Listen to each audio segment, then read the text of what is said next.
Let me take the time to introduce myself. Although this monster has met me and would call me stepdaughter to my face, all while beating on my mama behind closed doors. My name is Jessica West. I'm the youngest daughter of Sheila Ruf, her baby girl, as she would say.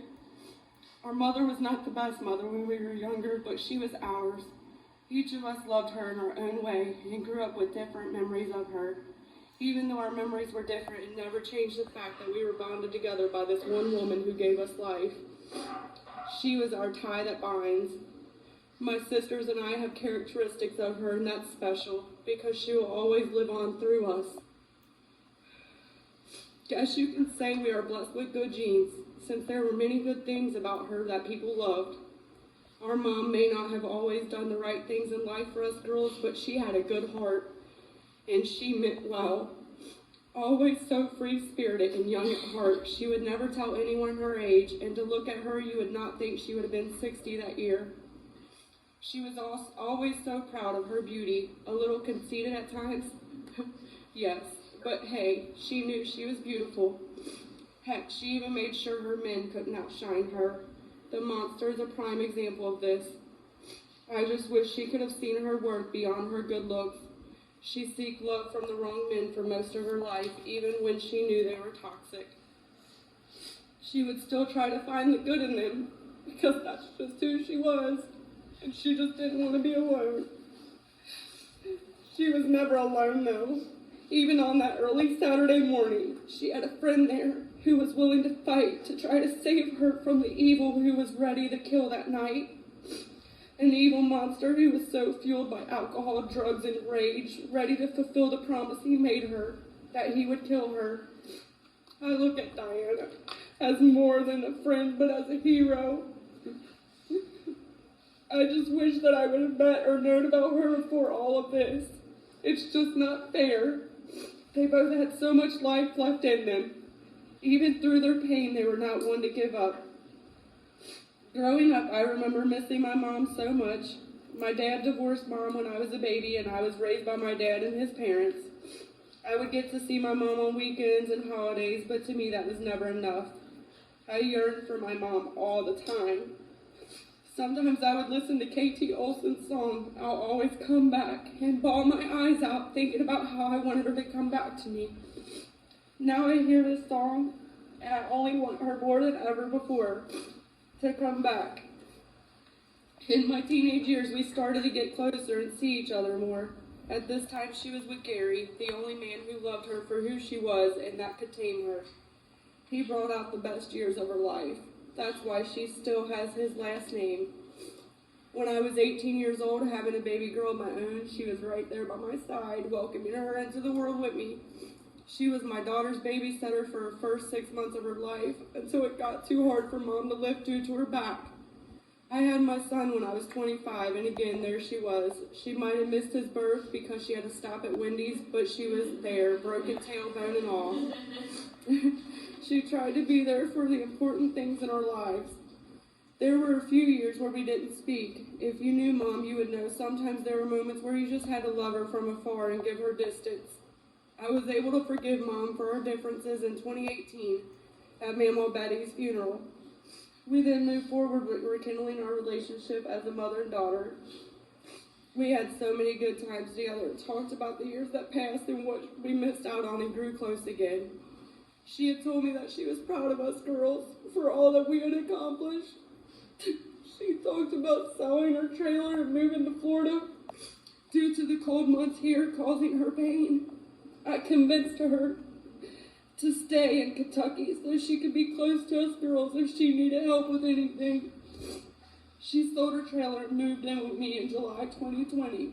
Her plan was to find something cheaper that she could afford while she lived with me. It was rough.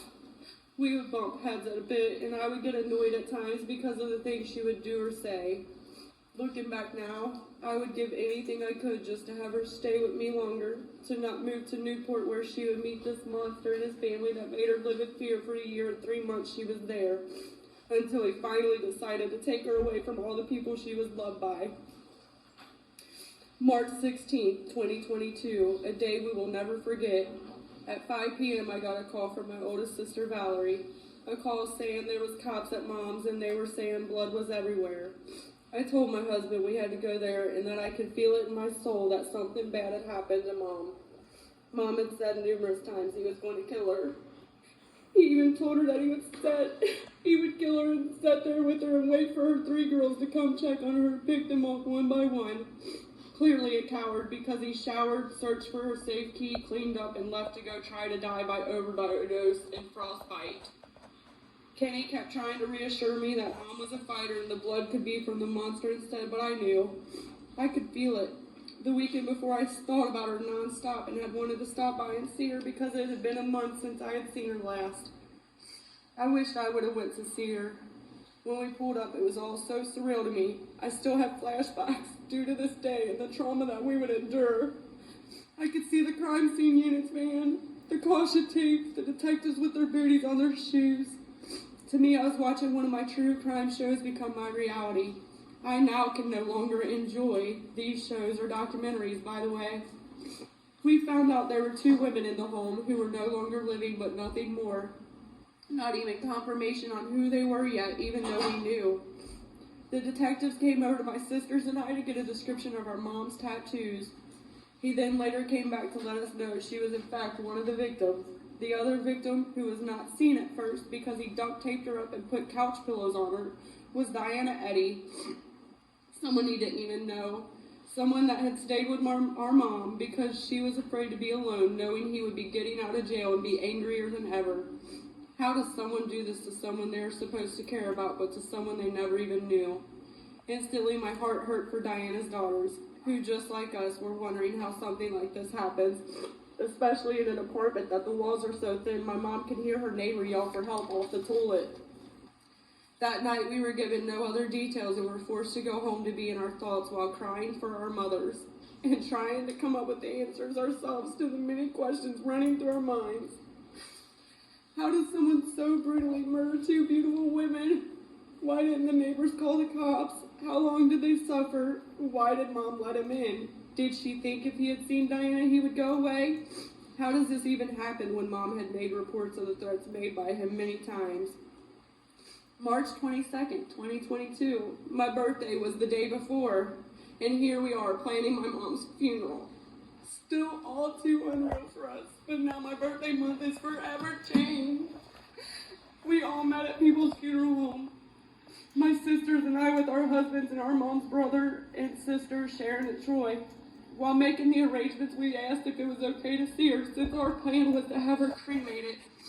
We were told we could and that we could even have a viewing for family and friends, but she would have to wear a hat due to the blunt force trauma she received on the right side of her head.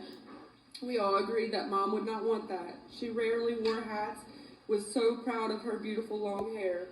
Also, for the simple fact that her and Diana must have been getting ready for bed that night because she didn't have her teeth or partial in, and God knows she would haunt us forever if we let people see her like that.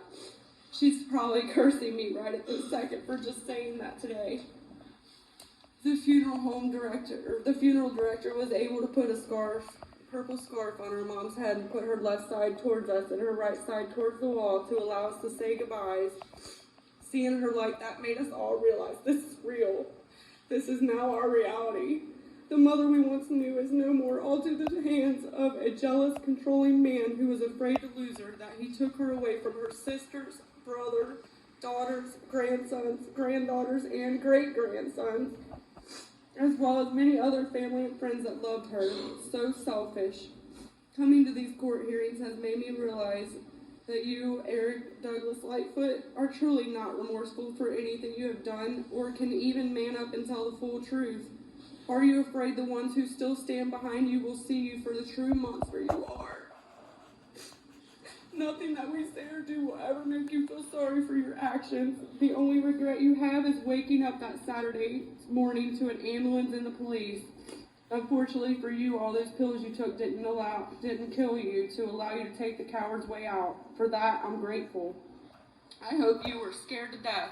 The cops knew whose blood was on your clothes when they were there that morning. I hope during those first couple days in the hospital you thought you were going to get away with this. I wish I could have seen your face when they told you you were being charged with 2 counts of murder. While some might pray for your soul and that you seek forgiveness, I don't. I pray you never find God and that you never know Him.